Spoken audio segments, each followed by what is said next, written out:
2004년 12월 24일 이날은 무슨 날이었을까요? 성탄절을 하루 앞둔 날, 그리고 연말이 다가오니까 많은 가족들이 또는 연인들이 해안가에서 또 휴양지에서 성탄절 또 연말에 휴가를 맞이해서 즐거운 시간들을 즐기는 인파들로 가득했답니다. 그런데 눈 깜짝할 사이에 어디선가 엄청난 파도가 육지를 덮치기 시작했습니다. 그리고 손 쓸 겨를 없이 수많은 사람들이 그 파도에 쓸려서 죽거나 실종되는 사건이 있었죠. 그것이 바로 유명한 동남아에 불어닥친 쓰나미였습니다. 정말 손 쓸 겨를 없이 수많은 사람들이 이 파도에 쓸려 내려가서 소개해드린 대로 30만 명이 죽거나 실종되는 그런 사건을 만났습니다. 이 비극이 얼마나 컸던지 이 아픔을 당한 사건의 당사자들 뿐만 아니라 그 주변에 있는 많은 이 사건을 바라본 사람들이 그 이후에 똑같은 질문을 동일하게 하는 사람들이 많았습니다. 그런데 그 질문의 내용들이 누구에게 하는 질문이냐, 특히 교회 다니는 사람들에게 많이 질문을 했어요. 어떤 질문을 합니까? 하나님이 살아계시다면 어떻게 이런 끔찍한 일이 일어날 수 있느냐? 우리들에게 뭐라고요? 너희가 믿는 하나님이 정말 존재한다면, 선한 분이라면 어떻게 이렇게 끔찍한 일을 하나님은 보고만 계실 수 있느냐? 이런 질문을 수많은 사람들이 기독교인들을 향해 하지요. 이 쓰나미만이 아니라 우리 주변에 일어나는 크고 작은 여러 가지 일들 때문에 사람들이 우리에게 곧잘 공격적으로 던지는 질문 가운데 하나가 하나님이 살아계신다면, 선한 분이라면 어떻게 이런 악과 고통이 존재할 수 있느냐라는 이 질문을 계속 던져요. 사실 이 질문에 대해서는 제가 이미 설교를 몇 번 했습니다. 하나님께 길을 묻다라는 책에도 이 내용에 대해서 글을 썼고, 또 저 말고도 많은 목사님들이 이 문제에 대한 답을 계속 하셨기 때문에 오늘 제가 그 주제에 대한 설교를 하려고 하는 건 아니고, 이런 그 공격적인 질문들을 이렇게 받다가 이분들의 이야기를 이렇게 종합해 보면 한 가지 흥미로운 점을 우리가 발견하게 되는데, 그게 뭐냐? 많은 사람들이 꼭 문제가 생기면 하나님을 탓한다는 거예요. 어려운 일이 생기고 아주 힘든 일을 만나면 이게 원인이 하나님께 있는 것처럼 하나님은 뭐 하시는 겁니까?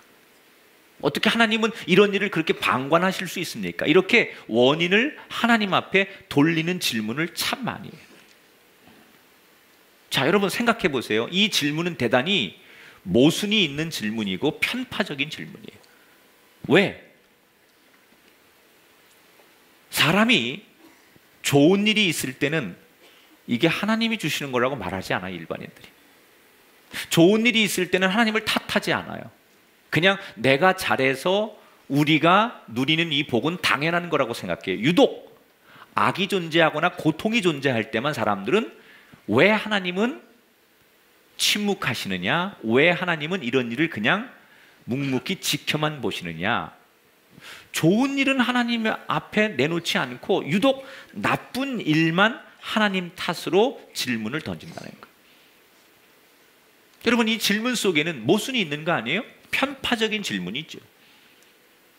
만약에 모든 것을 하나님이 주관한다라고 하면 나쁜 문제에 대해서도 하나님 앞에 그렇게 물을 수 있다면 좋은 일이 있을 때도 하나님 앞에 이건 하나님이 주신 복입니다, 이렇게 말할 수 있어야 되는데, 자기들 편리할 때만 하나님을 들먹이며 질문을 던지니까 이 질문은 모순이 있다는 거예요.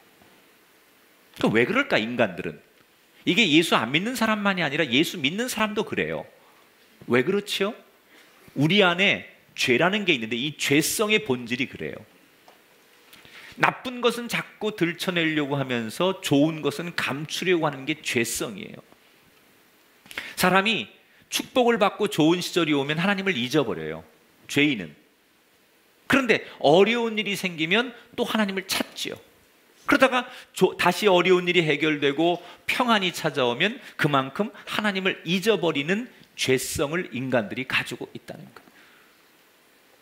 여러분, 건강할 때는 하나님 앞에 감사하지 않아요? 많은 분들이. 그런데 어쩌다가 건강검진을 받다가 아니면 자기 몸에 질병을 발견해서 큰 그 질병과 사투를 벌이고 싸울 때 사람들이 절박하게 하나님을 찾습니다. 만약에 여러분 그분이 건강할 때도 하나님을 찾았다면 얼마나 좋았을까요? 하나님, 나에게 오늘 이렇게 질병 없이 암 없이 1년을 살고 이렇게 한 달을 살게 해주신 것 너무 감사합니다. 이게 하나님의 은혜입니다. 난 이것만으로도 감사합니다. 이렇게 말할 수 있다면 얼마나 좋을까요? 그런데 건강할 때는 하나님을 찾지 않다가 질병이 오거나 어려움이 올 때만 절실하게 하나님 앞에 매달리는 것, 이게 인간의 속성이라는 거예요. 자, 그런데 오늘 사무엘하 7장에서 우리가 만나는 다윗은 적어도 인간이 가지고 있는 이 문제를 극복해 보려고 노력했던 사람이에요. 우리와 조금 다른 사람이었어요. 자, 오늘 성경 1절에 보니까 다윗이 어떤 시대를 만나고 있느냐, 여호와께서 주위의 모든 원수를 다 무찔러 주사 왕으로 궁에 평안히 살게 하신 그때였다. 그러니까 지금 다윗은 자기 인생에 있어서 가장 전성기를 누리고 있고 가장 평안하고 행복한 때를 만났다는 거예요. 이제 다윗은 사울에게 더 이상 쫓겨다닐 필요 없이 왕이 됐잖아요. 처음에는 7년 반만 반쪽짜리 왕이 됐지만 이스라엘을 다 통일한 왕이 됐어요. 사울 왕도 자기가 죽인 게 아니에요. 자기가 싸워서 왕이 된 게 아니잖아요. 사울은 저절로 전쟁에 가서 죽어서 스스로 자기가 없어진 거고 다윗은 자연스럽게 왕이 된 거예요. 그리고 400년 동안 누구도 침범하지 못한 난공불락으로 여겨졌던 예루살렘을 하나님께서 다윗으로 하여금 빼앗게 하셔서 수도를 예루살렘으로 옮기고 꿈에 그리던 언약궤를 예루살렘으로 모셔올 수 있게 됐어요. 그리고 경제적으로 또 군사적으로 정치적으로 모든 것들이 뜻하는 대로 다 되어가고 있었다는 얘기예요. 그러다가 이렇게 태평성대를 누리는 다윗의 마음속에 거룩한 부담이 하나 생겼어요. 그게 뭐냐? 이 모든 것이 하나님이 주신 은혜인데 이 생각을 한 거예요, 다윗이. 내가 왕이 된 것도, 사울이 죽은 것도, 예루살렘으로 수도가 옮겨진 것도, 법궤가 다시 예루살렘으로 돌아온 것도 다 하나님의 은혜인데 나는 이렇게 하나님 앞에 큰 은혜를 받았는데 하나님께 내가 제대로 감사하지 못하는구나. 그런 신앙적인 죄책감이 다윗에게 있었다는 거예요. 그래서 다윗이 혼자 하나님을 위해서 내가 뭔가 귀한 일을 좀 해야 되겠다라고 결심을 하게 됩니다. 그게 2절에 나와요. 같이 읽어볼까요? 2절을. 나는 백향목 궁에 살거늘 하나님의 궤는 휘장 가운데 있도다. 나는 최고로 만든 좋은 소재로 만든 이 궁궐에 왕이니까 최고 좋은 궁궐을 만들어서 나는 그곳에 살고 있지만 하나님을 모시는 법궤를 모시는 성막, 지금 말하면 성전이죠. 이 성전은 과거와 똑같이 초라한 천막에 하나님의 법궤를 모시고 있으니 적어도 내가 살고 있는 이 궁궐처럼 가장 좋은 집을 져서 하나님의 성막을 내가 봉헌해야 되겠다. 성전을 지어야 되겠다. 그래서 그 결심을 스스로 하고 나단 선지자를 불러요. 그리고 자기의 결심을 얘기해요. 내가 하나님을 위해서 가장 좋은 성전을 지어드리겠습니다. 자, 여러분, 법궤와 성막은 다른 거죠. 이 지금 성막은 하나님의 임재를 나타내는 법궤를 모시는 걸 성막이라고 해요. 이 성막은 언제 시작이 된 거냐? 모세가 이스라엘 백성들을 데리고 애굽에서 나와서 가나안을 향해 40년 동안 광야를 걸어가요.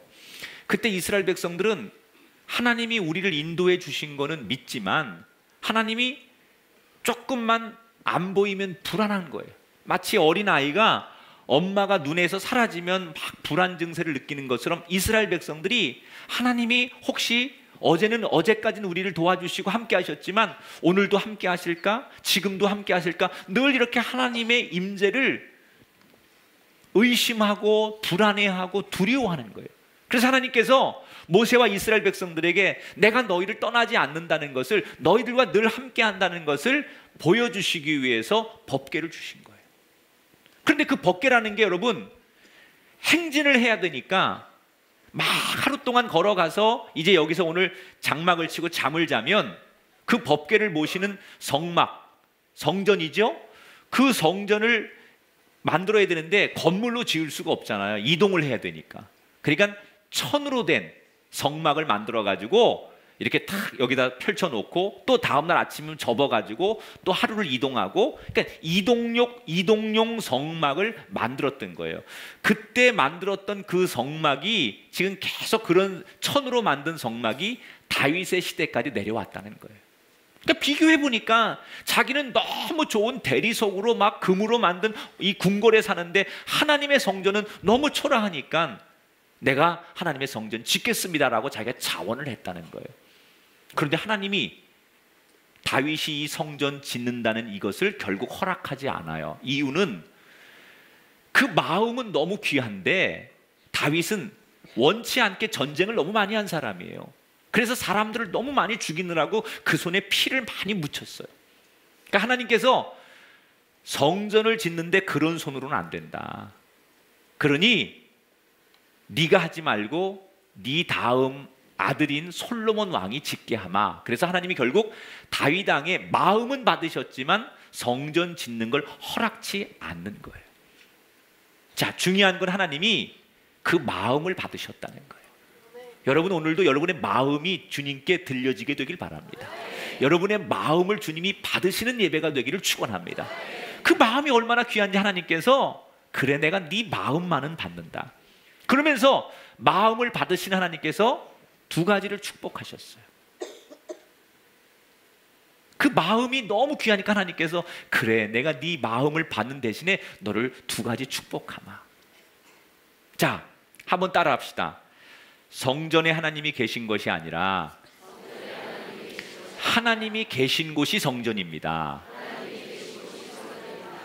자, 여러분 이 말이 참 중요한 얘기예요. 이게 교회론입니다. 성전 안에 하나님이 계신 것이 아니라 하나님이 계신 곳을 성전이라고 하는 거예요. 자, 6절 7절에 보면 하나님이 이렇게 응답하십니다. 내가 오늘까지 집에 살지 아니하고 장막과 성막 안에서 다녔나니 내가 말하기를 너희가 어찌하여 나를 위하여 백향목 집을 건축하지 아니하였느냐고 말하였느냐. 다윗아, 내가 너한테 나를 위해서 뭐 집을 크게 지어달라고 말한 적이 있느냐? 하나님이 그렇게 말씀하시는 거예요. 왜 이 말씀을 하나님이 하시는 거냐? 자, 하나님은 건물이나 장소에 구애받고 제한받는 분이 아니라는 얘기예요. 우리가 많은 현대의 그리스도인들이 착각하는 것 중에 하나, 하나님은 성전 안에 계신다라고 생각을 합니다. 이건 틀린 생각이에요. 하나님이 성전 안에 계신 게 아니라 하나님이 계신 곳이 성전이에요. 그러니까 우리는 성전에 와야만 하나님을 만날 수 있다고 생각해서 오면 그건 잘못된 신앙이라는 거예요. 건물 안에 하나님이 계신 곳이 아닙니다. 하나님이 계시니까 거기를 성전이라고 부르는 거예요. 만약에 우리가 이렇게 좋은 현대식 건물을 지어서 이렇게 많은 사람하고 예배를 드리지만 이곳이 성전이 되려면 뭐가 돼야 돼요? 오늘 하나님이 우리와 함께 하셔야만 이 예배당이 성전이 되는 거예요. 만약에 하나님이 함께 하지 않는다면 이건 빌딩이에요. 그냥 건물이에요. 콘크리트 빌딩이죠. 하나님이 함께 하시는 곳을 성전이라고 하는 거지. 그래서 우리가 그냥 교회를 뭐라고 해요? 예배 초소, 예배당이라고 부르는 거예요.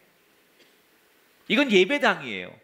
그런데 우리가 와서 예배를 드리면서 하나님의 임재를 경험해요. 하나님과 소통하고 하나님의 은혜를 경험해요.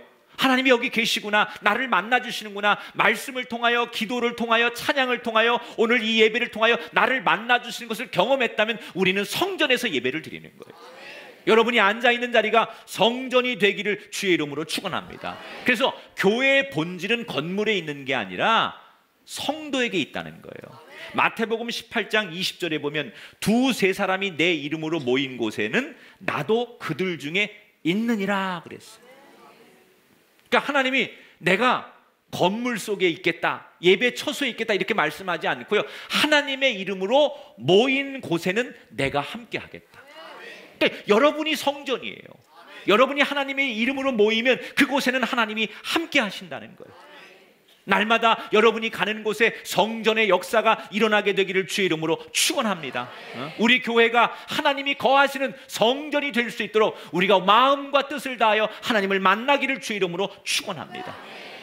자, 그러면 하나님이 계신 곳이 성전이라면 이 세상 어디나 성전이 될 수 있다는 얘기예요. 만약에 천막교회에서 예배를 드리고 있어요. 천막에서 우리가 모이고 있어요. 환경이 어려워서. 그런데 그 천막에 하나님이 거하시면 그 천막이 성전이 되는 거예요.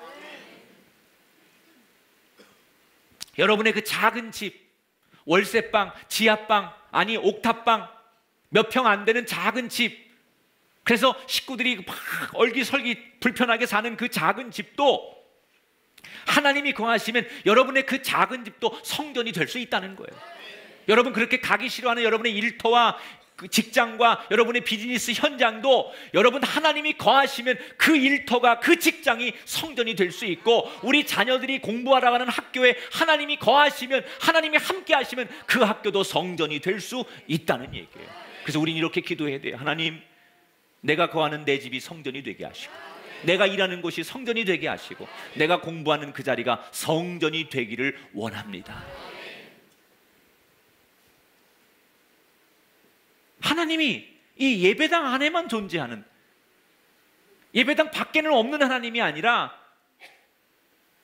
예배당 안에만 있는 하나님이라고 생각하는 분들이, 그래서 하나님을 만나려면 우리가 예배당으로 가야만 된다고 생각해요.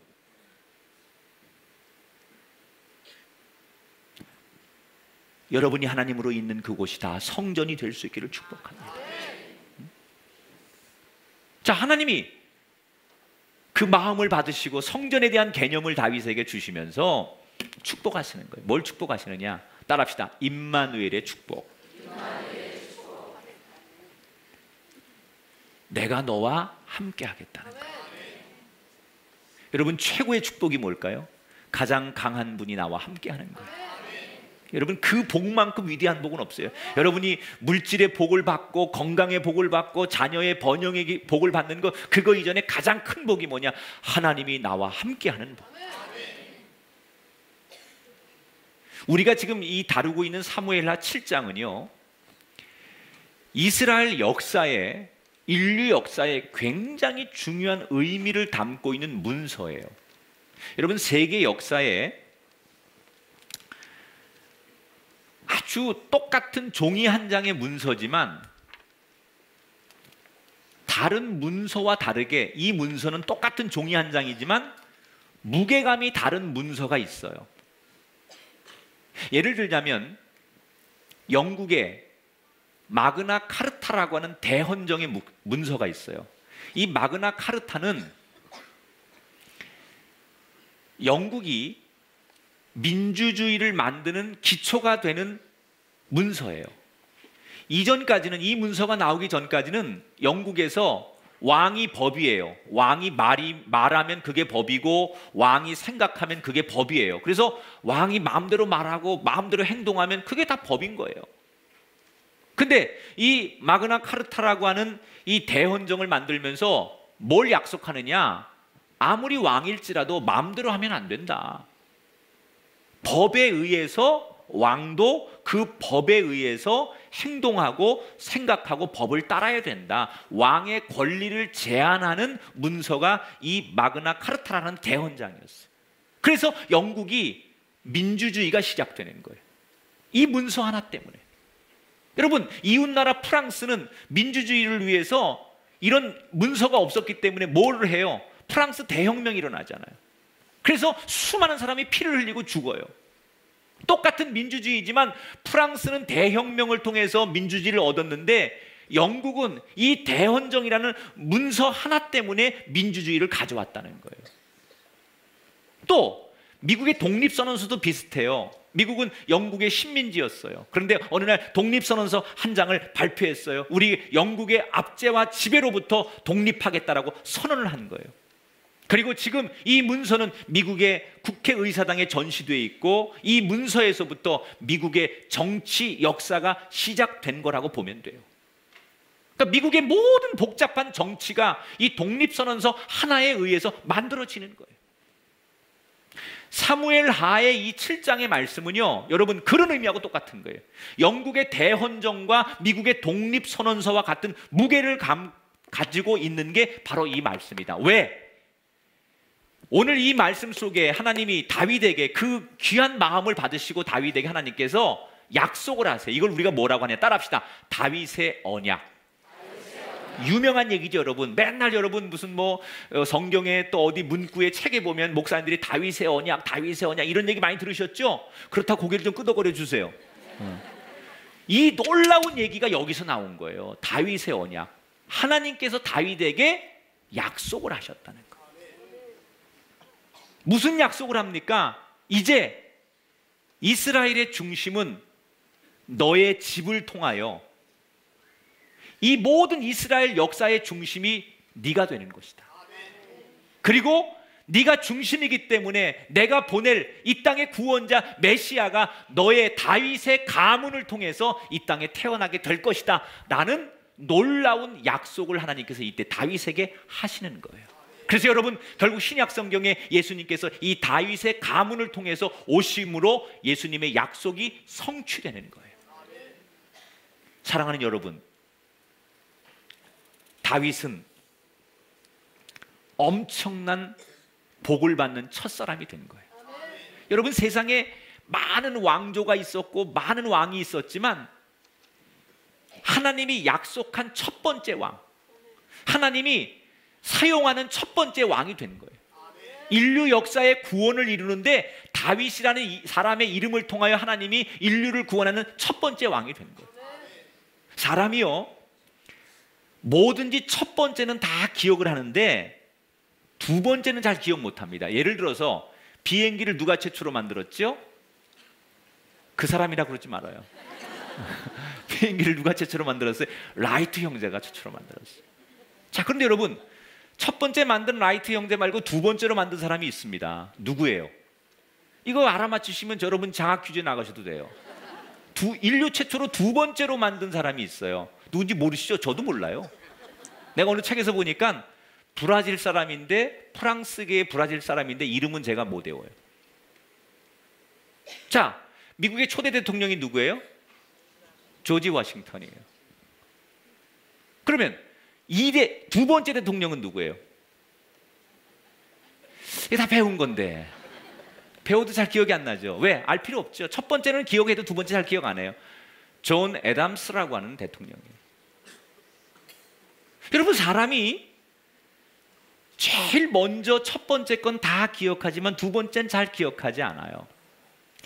인류 최초로 대서양을 비행기로 횡단한 사람이 있어요. 찰스 린드버그라고 하는 사람인데 이 사람 워낙 유명한 탐험가이기 때문에 이쪽 세계에서는 사람들이 기억을 합니다. 린드버그를. 그런데 이 사람 말고 찰스 린드버그 말고도 대서양을 두 번째, 세 번째 계속 횡단한 사람들이 그 뒤에 나왔는데 그 뒤에는 누군지 몰라요. 에베레스트 산을 제일 먼저 정복한 사람은 기억해도 그 다음에 정복한 사람은 잘 기억하지 않는 거예요. 첫 번째라는 게 그만큼 중요한 거예요. 첫 번째라는 게 그만큼 가치 있는 거예요. 오늘 성경에서도 첫 번째 사람이 중요한 거예요. 여러분 아브라함이 믿음의 조상이에요. 왜? 말씀을 따라서 갔기 때문에 그는 인류 최초의 믿음의 조상이 되는 거예요. 오늘 다윗은 뭐가 첫 번째 사람이 됩니까? 하나님께서 언약하시는, 약속하시는 첫 번째 사람이 되는 거예요. 그리고 하나님이 들어쓰시는 그 첫 번째 사람을 통해서 들어쓰시는 놀라운 사람이 다윗이 되는 거예요. 그래서 여러분 성경에는 수 없는 이름이 나오지만 성경에 대략 한 3만 명 이상의 이름이 나옵니다. 지명이, 이름이. 그런데 그 중에 우리는 성경에서 예수님을 이야기할 때 항상 뭐라고 해요? 다윗의 가문이라고 얘기해요. 3만 명이 넘는 성경의 이름 가운데 유독 다윗의 가문을 통하여 예수님이 나오셨어요. 하나님께서 다윗에게만 새로운 언약을 하셨어요. 여러분 생각해 보세요. 다윗의 아버지가 이새예요. 그러면 아버지 이름을 따가지고 이새의 가문이라고 할 수 있는 거 아닙니까? 그 형들의 이름을 따서 그 형들의 가문이라고 말할 수 있는 거 아니에요? 이전에도 더 훌륭한 사람이 많았습니다. 이 이후에도 훌륭한 왕들이 많았습니다. 그런데 하나님은 다 이전과 이후 다 소용없고 다윗의 가문, 다윗의 언약이라고 말씀하셨어요. 여러분 이게 얼마나 중요한 건지 몰라요. 이 말씀을 듣는 우리 가운데는 이런 거룩한 욕심이 생겨야 돼요. 나도 우리 가정과 가문의 첫사람이길 원합니다. 적어도 여러분의 가정에, 아니 여러분의 가문에 다윗처럼 하나님이 들어쓰시는, 하나님이 약속하는 첫사람이 여러분이 되기를 주의 이름으로 축원합니다.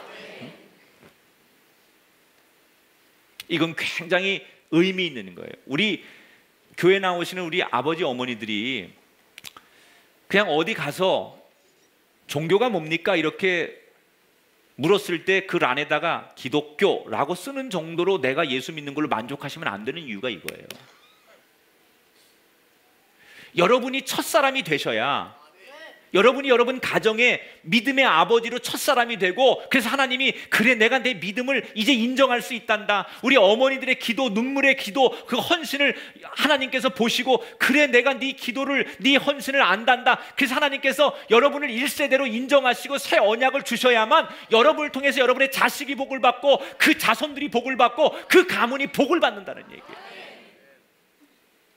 여러분이 그 1세대가 안 되면 다윗의 아버지 이새가 그걸 못했기 때문에 다윗이 1세대가 되는 거예요. 근데 다윗이 했기 때문에 솔로몬이 복을 받는 것처럼 여러분이 그 1세대의 복된 사람이 되고 하나님이 찾으시는 그 첫 번째 사람이 되실 때 여러분의 후손이 여러분 때문에 복을 받는 거예요.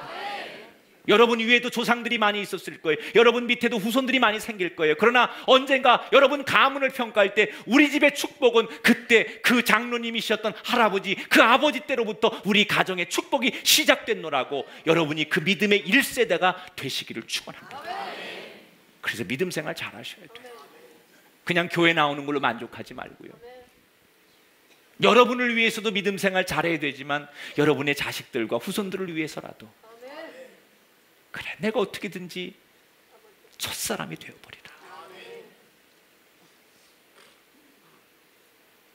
말씀을 따라서 집을 떠났던 첫사람 아브라함은 믿음의 조상이 됐어. 말씀을 따라서 이집트에 들어간 해방의 사람 첫사람 모세는 이스라엘의 구원자가 됐어. 말씀을 따라서 순종하고 인내한 다윗은 새 언약의 사람이 되었어. 여러분 이 첫사람이 되셔야 돼요. 다윗은 그래서 위대한 거예요. 다윗이 왕이 됐기 때문에 위대하고 시편을 기록했기 때문에 위대한 게 아니라 다윗의 위대함은 어떤 왕과 어떤 선지자와 어떤 성경의 위대한 사람보다 다윗이 값진 것은 다윗은 바로 첫사람이었기 때문에.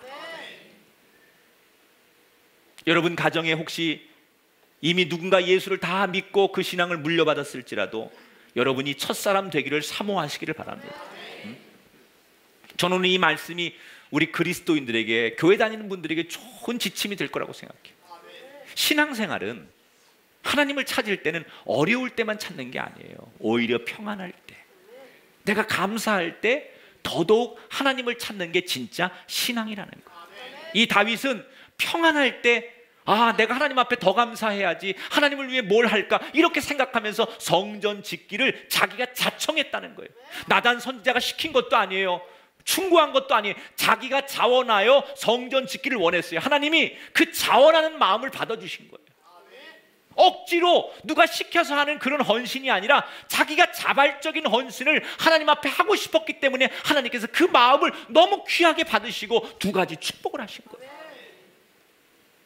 따라합시다. 임마누엘의 축복, 언약의 축복, 구원자가 너의 집에서 나올 것이다. 할렐루야. 여러분에게 이 축복이 임하길 바랍니다. 너의 가문을 통하여 이 민족의 별이 나오게 될지어다. 너의 가문을 통하여 가장 훌륭한 주의 종이 나오게 되고, 너의 가문을 통하여 이 인류 역사의 공헌자가 나오게 될 것이고, 여러분 이 축복을 여러분이 받고 이 축복을 시작하는 첫사람이 되기를 주의 이름으로 축원합니다.